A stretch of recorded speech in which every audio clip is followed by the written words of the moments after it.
que l'exploitation de l'or en République de Guinée rapporte aux multinationales plus de 12 milliards de dollars par an. Partout au monde, l'exploitation de l'or dans les pays sérieux, dans les pays ambitieux, est une propriété exclusive de l'État. Donc pourquoi pas la Guinée? Vous comprenez? Et je vais vous dire quelque chose. La Guinée, comme dans beaucoup de pays, lorsque les multinationales exportent les matières premières, le rapport qu'elles amènent, j'allais dire, à l'État, c'est ce que l'État prend et véhicule. Vous pensez que c'est comme ça que ça doit fonctionner? Hein? Imaginez que les 12 milliards de dollars, l'État ne gagne seulement que 10 milliards par an. Les 10 milliards par an, en 5 ans, représentent combien? 1 milliard et demi. 10 milliards par an. Les 10 milliards là, quand vous prenez seulement dans le secteur de l'or, vous multipliez ça par 10, ça fait 5, ça fait combien? 50 milliards, n'est-ce pas? Hein? Ok, les 50 milliards, je parle seulement que dans le secteur de l'or. Vous prenez l'or, les 50 milliards là. Vous prenez les fonctionnaires guinéens. Les fonctionnaires guinéens, nous sommes à 100 000 fonctionnaires.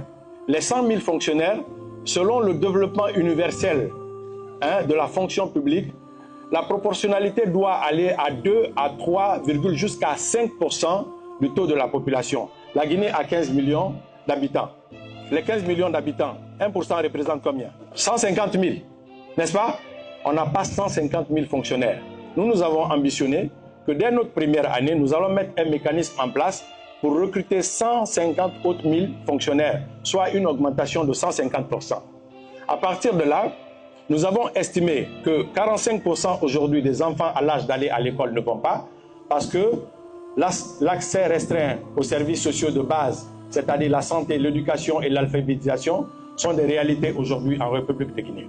Donc, à cet effet, on a besoin de recruter beaucoup d'enseignants, les orienter vers la médecine, la santé, l'école. Et à partir de là, les 250 000 fonctionnaires que nous allons avoir en République de Guinée, nous avons estimé que les 250 000 fonctionnaires, lorsque vous payez tous les fonctionnaires à 800 $ multiplié par 250 000 personnes, et vous multipliez ça par 12, vous multipliez 12 là par 5, cela correspond à 12 milliards de dollars. Les 12 milliards de dollars, là, quand vous déduisez ça dans les 50 milliards, ça va vous rester 38 milliards. Avec les 38 milliards, vous faites 5 000 km de route. Les 5 000 km de route correspondent à 6,5 milliards de dollars. Vous déduisez ça dans 38 milliards, il va vous rester combien? Il va vous rester 31,5 milliards de dollars, n'est-ce pas? Vous mettez en place une raffinerie, de l'exploitation de la bauxite en alumine, de l'alumine en aluminium. Il faut être ambitieux. Je l'ai dit, parce que l'ambition ne doit pas être demandée aux multinationales d'implanter les raffineries.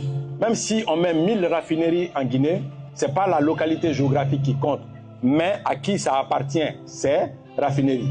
Donc il faudrait forcément que la Guinée utilise ses fonds pour avoir une raffinerie propre à elle qui va exploiter la bauxite de l'alumine en aluminium. Le chiffre que cela va vous donner, je vous donnerai ça tout à l'heure. Nous pensons que tout simplement l'exploitation de l'or doit être en grande partie la propriété, par exemple, de l'État guinéen. On ne peut pas continuer à laisser les multinationales à exploiter nos ressources et à créer une croissance extravertie. Parce que la croissance qui se base seulement sur l'exportation des minéraux, c'est une fausse croissance. C'est pourquoi les grands économistes sérieux aiment souvent dire qu'au lieu de se baser sur la croissance et le PIB, il faut plus se baser sur le revenu par tête d'habitant, ce que chacun gagne. C'est la meilleure façon d'évaluer. Parce que quel que soit, même si on dit tout à l'heure là que la croissance de la Guinée a multiplié par 10, si M. Diallo gagne comme salaire 2 millions de francs guinéens, qu'est-ce que ça va donner? Hein?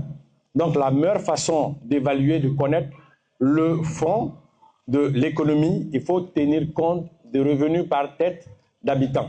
C'est très important. Donc on a immensement la responsabilité de faire en sorte de mettre main sur nos ressources et faire en sorte que chaque Guinéen, où qu'il soit, puisse jouir pleinement de ces ressources-là. On doit être plus conséquent. Donc moi je suis pour qu'à un certain moment, si on peut retirer ces licences et encore cadrer ce secteur, permettre à ceux qui doivent exploiter dûment, je crois que c'est une bonne chose.